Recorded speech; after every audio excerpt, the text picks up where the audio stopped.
ہاشمی خاندان کے ایک مہکتے ہوئے پھول حضرت قاسم رضی اللہ تعالیٰ عنہ، جو حضرت حسن رضی اللہ تعالیٰ عنہ کے بیٹے ہیں، امام حسین رضی اللہ تعالیٰ عنہ کے بھتیجے ہیں، اور جن کی عمر 19 سال ہے، اور جن کے شادی کا رشتہ امام حسین رضی اللہ تعالیٰ عنہ کی بیٹی سکینہ کے ساتھ طے ہو چکا ہے۔ حضرت امام حسین رضی اللہ تعالیٰ عنہ کے پاس اجازت کے لیے آتے ہیں اور عرض کرتے ہیں، اے چچا جان، آپ مجھے اجازت دیجئے تاکہ میں بھی راہ حق میں قربان ہو جاؤں۔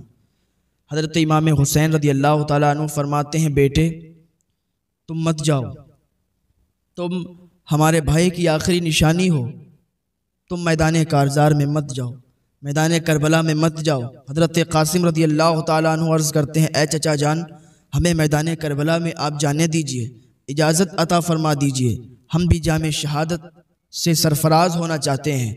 امام حسین رضی اللہ تعالیٰ عنہ نے روتے ہوئے آپ کو اجازت عطا فرمائی۔ اب ہاشمی خاندان کا یہ 19 سال کا نوجوان حضرت قاسم رضی اللہ تعالیٰ عنہ میدان جنگ میں جب اترتے ہیں، میدان میں جاتے ہیں تلوار لہراتے ہوئے، تو دشمنوں کے کلیجے ہلتے ہیں، دشمن کانپ جاتے ہیں۔ آپ للکار کے کہتے ہیں، ہے کوئی جو میرے مقابلے میں آئے، ہے کوئی جو مجھ سے جنگ کرے، مجھ سے آ کے لڑے، کسی میں اتنی طاقت ہے؟ تم جانتے ہو میں کون ہوں؟ میں قاسم بن حسن بن علی ہوں، میں حسن کا بیٹا اور علی کا پوتا ہوں، ہے کوئی جو میرے مقابلے میں آئے؟ تو ایک ارزق نامی پہلوان تھا، تو ابن سعد نے کہا ارزق ایک بہت بڑا پہلوان تھا، نامی گرامی پہلوان تھا۔ تو ابن سعد نے کہا، ارزق تم اس کے مقابلے میں جاؤ۔ ارزق نے کہا، میں اس کے مقابلے میں جاؤں گا، اس بچے کے مقابلے میں؟ تو ابن سعد بولا، تمہیں یہ بچہ نظر آتا ہے؟ یہ بچہ نہیں ہے، اس کو بچہ مت سمجھو، یہ حسن کا بیٹا، علی کا پوتا ہے، حسین کا بھتیجا ہے۔ تو اس نے کہا، نہیں، میں اس کے مقابلے میں نہیں جا سکتا، یہ میری شان کے خلاف ہے، میرے 4 بیٹے ہیں، ہاتھی کی طرح تگڑے ہیں، میں ایک ایک کر کے اپنے بیٹوں کو اس کے مقابلے میں بھیجوں گا، میرا ایک ہی بیٹا اس کو قتل کر دے گا۔ ارزق نے اپنے بڑے بیٹے کو بھیجا، اور بھیجنے کے بعد کہا، جاؤ اس کا مقابلہ کرو۔ اس کا بڑا بیٹا تلوار لہراتے ہوئے آیا اور کہا، آؤ مجھ سے مقابلہ کرو۔ حضرت قاسم رضی اللہ تعالیٰ عنہ نے اپنی تلوار نکالی اور ایک ہی بار میں اس کو ڈھیر کر دیا، ایک ہی بار میں اس کو ٹکڑے ٹکڑے کر دیا۔ یہ دیکھ کر اس کا دوسرا والا بھائی تلملا اٹھا اور تلوار نکالی، حضرت قاسم رضی اللہ تعالیٰ عنہ کی طرف نچاتا ہوا آیا، گھوڑا دوڑاتا ہوا آیا۔ حضرت قاسم رضی اللہ تعالیٰ عنہ نے اس کے اوپر بھی وار کیا، اس نے ایک بار کیا، آپ نے خالی کر دیا، وہ خالی چلا گیا، لیکن آپ نے جب وار کیا تو اس کے بیچ سے 2 ٹکڑے ہو گئے، اس کے دونوں بیٹے مر گئے۔ اب تیسرے بیٹے نے دیکھا تو وہ بھی تلملا اٹھا، کیونکہ اس کے سامنے اس کے 2 بھائی مر گئے۔ وہ بھی دوڑتا ہوا آیا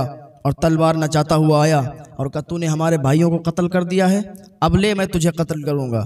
اس نے ایک بار کیا، آپ نے خالی کر دیا، وہ بار خالی چلا گیا۔ پھر آپ نے جو گھما کے تلوار چلائی ہے، جو بار کیا ہے، تو اس کی گردن تن سے جدا ہو جاتی ہے، اس کی گردن الگ ہو جاتی ہے، وہ بھی جہنم رسید ہو جاتا ہے۔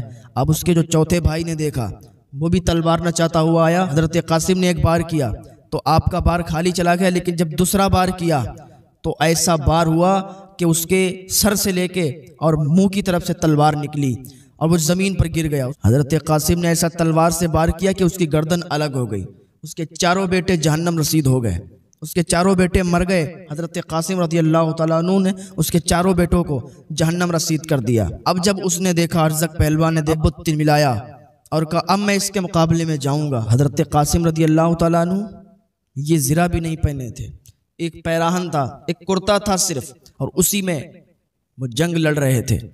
آپ کے سامنے دشمن ایسے مولی گاجر کی طرح کٹ رہے تھے کہ آپ اندازہ نہیں لگا سکتے۔ وہ بھاگتا ہوا دوڑتا ہوا گھوڑے سے آیا اور سامنے کھڑا ہو گیا۔ تو حضرت قاسم رضی اللہ تعالیٰ عنہ نے فرمایا، تو مجھے بچہ سمجھتا تھا، تو کہتا تھا ان کے مقابلے میں نہیں جاؤں گا، اب تو خود آ گیا ہے۔ ارزق نے ایک بار کیا، وہ آپ نے خالی کر دیا، وہ خالی چلا گیا۔ حضرت قاسم رضی اللہ تعالیٰ عنہ نے فرمایا، ارزق تجھے تو میں بہت سمجھدار سمجھتا تھا، تو اپنے آپ کو بہت بڑا پہلوان سمجھتا ہے، حالانکہ تو بہت ہی بے وقوف قسم کا انسان ہے۔ دیکھ، تجھے تو گھوڑے کی زین کسنا بھی نہیں آتی۔ نے جب اتنا سنا، جیسے ہی نیچے دیکھا، گردن جھکائی، حضرت قاسم نے ایسا وار کیا نا کہ اس کی گردن اس کے جسم سے الگ ہو گئی، وہ بھی فی نار جہنم ہو گیا، وہ بھی مر گیا۔